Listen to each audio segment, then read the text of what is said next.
There is something you do that almost nobody sees. When something happens, something painful, something confusing, something that doesn't add up, you don't move on. You can't. While the people around you seem to process and release, you stay with it. You turn it over. You go looking for the reason underneath the reason. You need to understand not just what happened, but why it happened, what it means, what it says about the person who did it, what it says about you, and how you could have seen it coming. You need the thing to make sense before you can put it down. The world finds this exhausting. You've been told to let it go, to stop overthinking, to accept that some things don't have explanations, that not everything means something, that you're making it harder than it needs to be. And you've tried to simply accept, to move forward, to leave the question unanswered. But something in you refuses. Something in you knows with a certainty that bypasses logic that understanding is not optional. That without it, you cannot fully close, cannot fully rest, cannot fully move. The world calls this overthinking, rumination, an inability to let go. But psychology tells a completely different story. Always needing to understand why is rarely just a thinking habit. It is a set of specific psychological traits, ways of processing experience, tolerating uncertainty and relating to meaning, that form in specific kinds of people for specific reasons. There are 5 rare psychological traits found in people who always need to understand why. And once you understand them, you'll finally stop treating your need for meaning as a problem. The first trait is the foundation of everything else. Trait 1. Your mind experiences unresolved questions as unfinished threats. For most people, an unanswered question is an inconvenience. For you, it is something closer to an open wound, a situation that hasn't been explained, a behavior that hasn't been accounted for, a conversation that ended without resolution.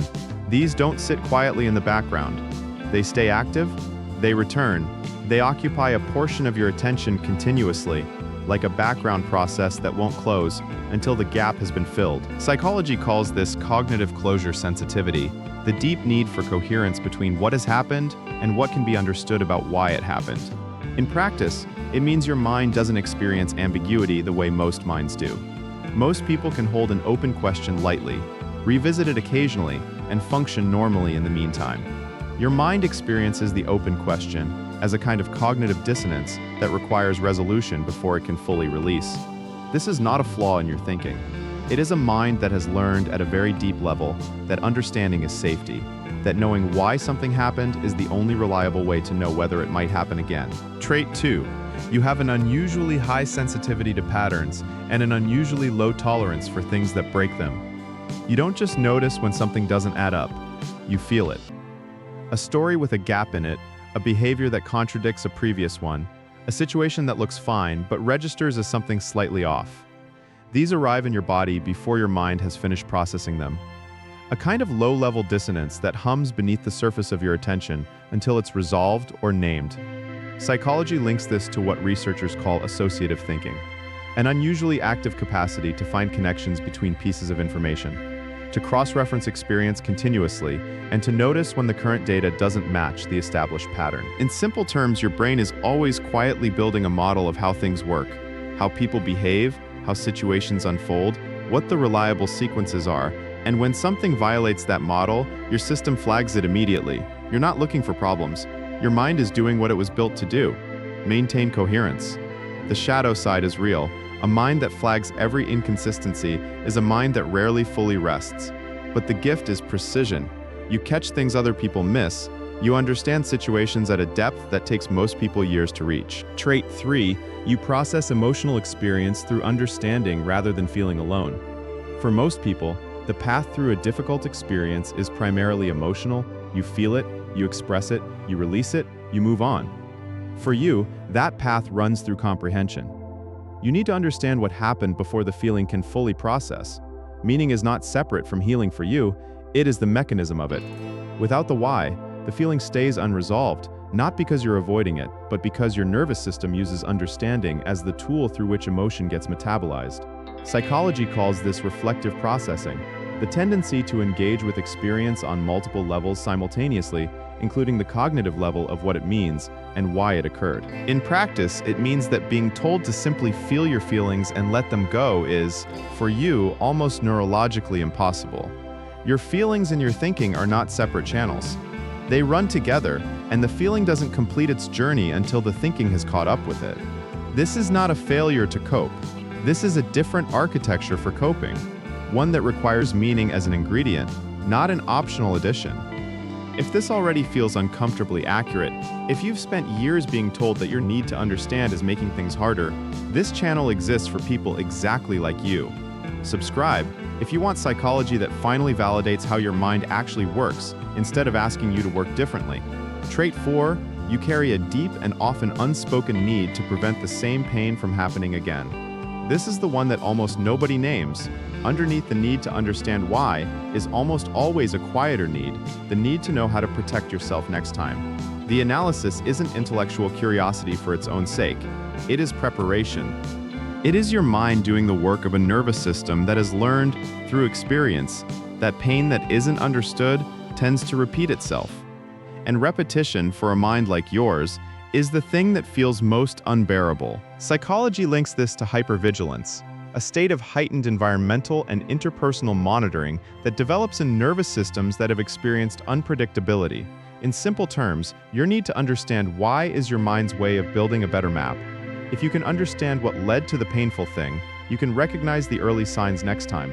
You can see it coming, you can adjust before it arrives. The analysis is not overthinking. It is preventive cartography, mapping the territory so you're never again lost in it without warning. Trait 5. This is the trait that almost nobody names. Your need to understand why is, at its deepest level, a need to know that the world is coherent enough to be navigated.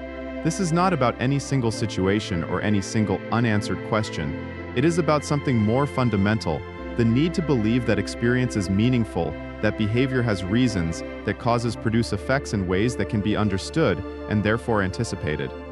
A world that makes sense is a world that can be moved through safely. A world that doesn't make sense is something much harder to bear. Psychology calls this what researchers describe as a need for meaning-making, the deep human tendency to construct narratives that render experience comprehensible and therefore manageable. In practice, your need to understand why is your mind's attempt to maintain the belief that the world is a place where things happen for reasons that can be known. When that belief is threatened, when something happens that resists explanation, when a person behaves in a way that defies all available logic, your system responds with something that feels like urgency. Because for a mind built around meaning, meaninglessness is not just uncomfortable, it is destabilizing. What psychology wants you to understand is this. The people who always need to understand why are not people who are overthinking. They are people whose minds were built around coherence, meaning, and the conviction that understanding is the most reliable form of safety available. They are people who learned through experience, through the particular environments that shaped them, that the world makes more sense when you look closely enough at it, that behavior has reasons, that situations have explanations, that the effort of understanding is never wasted. That is not a thinking problem. That is a thinking gift, one that comes with a cost like all gifts do. The cost is that rest is harder to come by, that letting go requires an act of will that others don't seem to need, that some questions will never have the answers your mind is looking for. And sitting with that absence is genuinely difficult in a way most people will never understand. But the gift is this. You understand things deeply, precisely, at a level most people never reach.